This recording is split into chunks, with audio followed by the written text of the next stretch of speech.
What's going on, guys? Welcome to another episode of converting my E36 into a Tail of the Dragon Ripper. Let's just say it's been a minute. It's been a lot of work going on in the background, as you can probably see behind me. I got a lot to talk about. I'm going to show you guys some of the updates we've done, not only in the space that I work out of, my garage. I'm going to show you all the parts we've got going on the car. We're kind of jumping into what I wanted this series to be really from the beginning.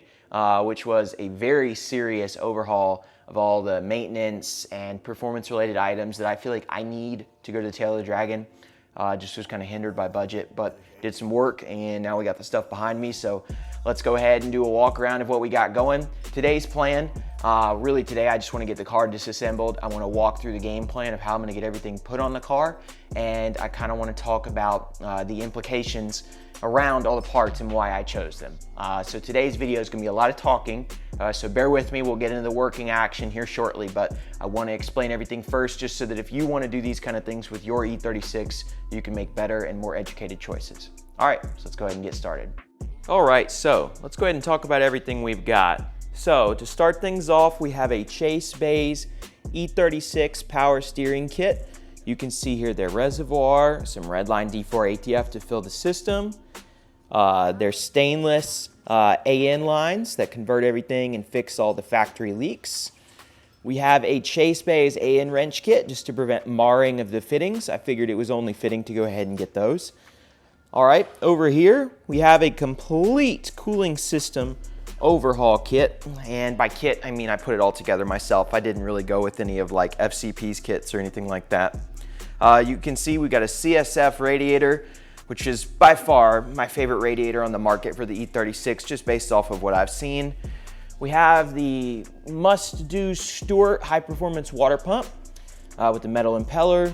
We have a bunch of the cooling lines, more of the coolant lines, or hoses, I should say.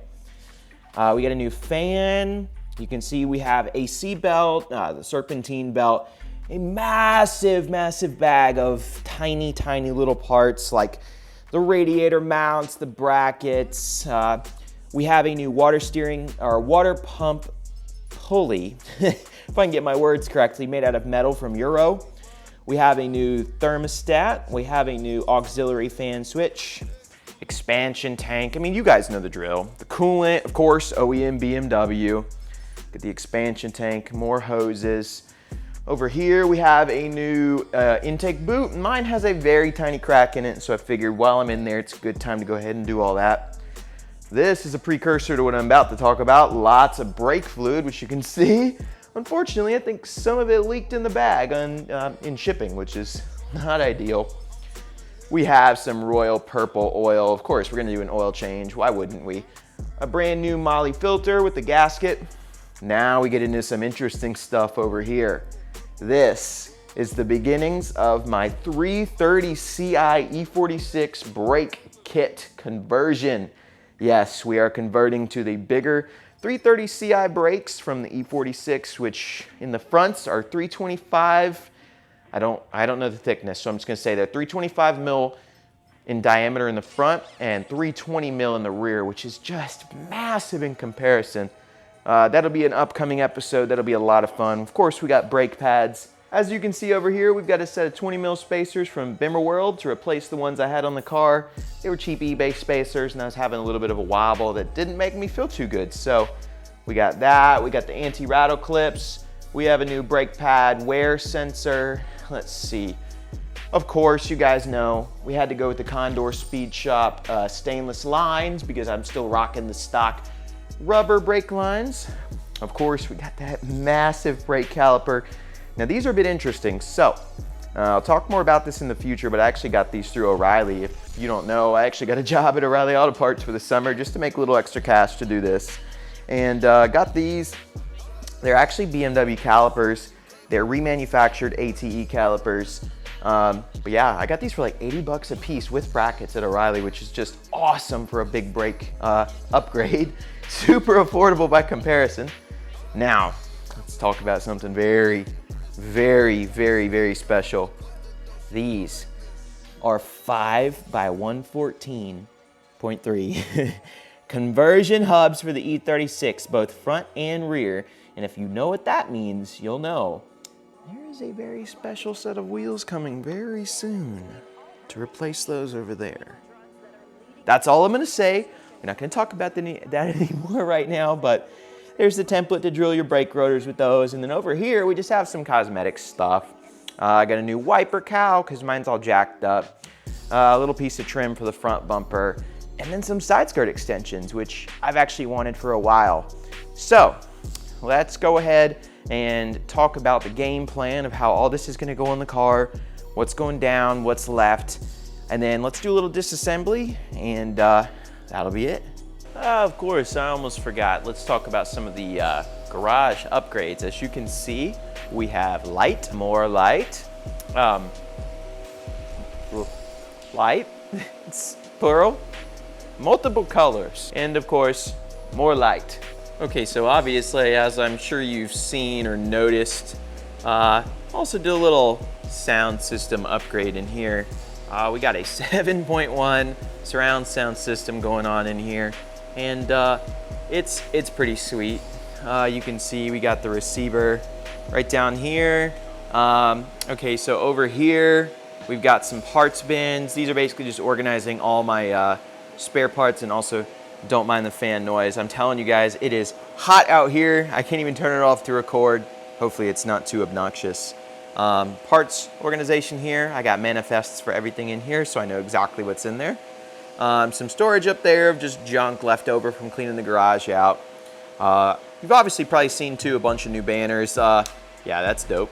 Bunch of new banners. Oh, this is cool. A new blower for detailing. I've needed one of these for a long time. I got all my tools even more organized. Kind of got a little charging station over here on top of the subwoofer for the sound system. Really, it looks like less happened than it actually did, which I guess is the story of my life.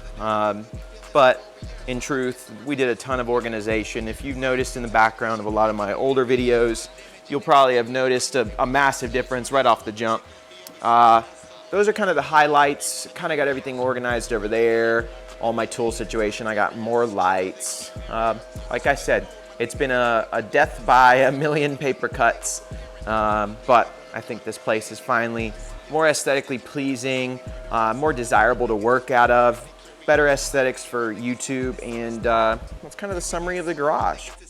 All right, so the first step in gaining access to everything we need to is to go ahead and remove this fan shroud radiator cover. Should be 4 Phillips head screws. It's funny how all the chickens be always serving us all up in between the ass where they want to carry us.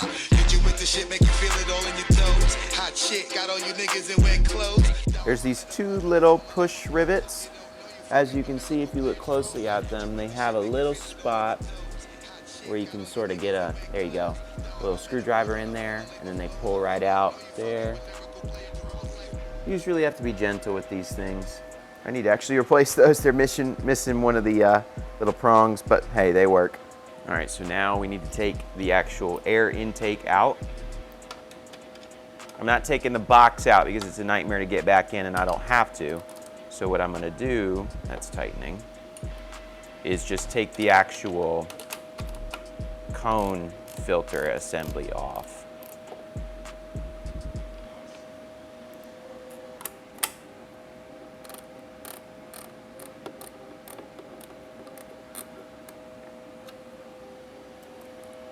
All right, so I actually did manage to get all these screws out, so this should, yep, just lift right out just like that. All right, next we need to go ahead and get the mass airflow sensor out. We've got this one connection right here, kind of put that out of the way. Now we've got this hose clamp. This one's kind of butted up against the strut bar, but I'm not taking that strut bar out, so mass airflow sensor out. Again, you want to be as careful with this as possible. Now we need to concentrate on getting this intake boot out, and I've already got this other hose clamp loose, so this should just want to come off. Yep, just like that. Now there is another vacuum connection that goes to the idle control valve on the bottom of it. Let's see how that attaches. Yeah, there we go. just like that. That is one. Not too crusty, but definitely worthwhile replacing intake boot. Out of the way. All right, so I don't really know how well you guys could see that, but my throttle, actually, I'm glad I took this apart. My throttle is actually only opening about 70%.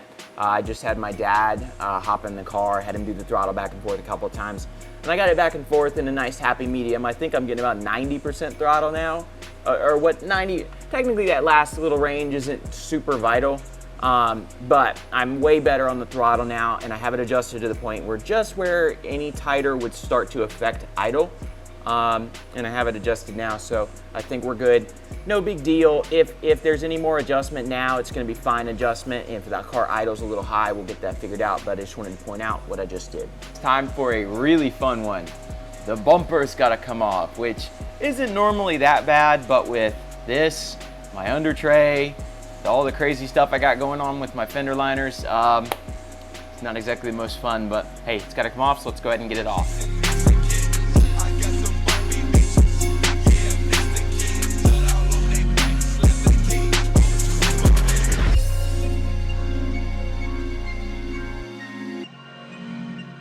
Now, underneath the car, we've got to take this out, this out. These are what hold on this chassis mount under tray. Same thing over there. We got to take those two screws out.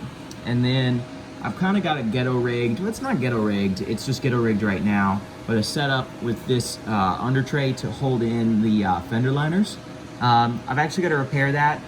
There's one screw that I've kind of got figured out how to hold these fender liners in place. Got to replace these fender liners because they always crack like right here through FCP Euro's warranty. Let me get that done, but anyways, all that's got to come out, and then all of this should come out as one unit.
Last century.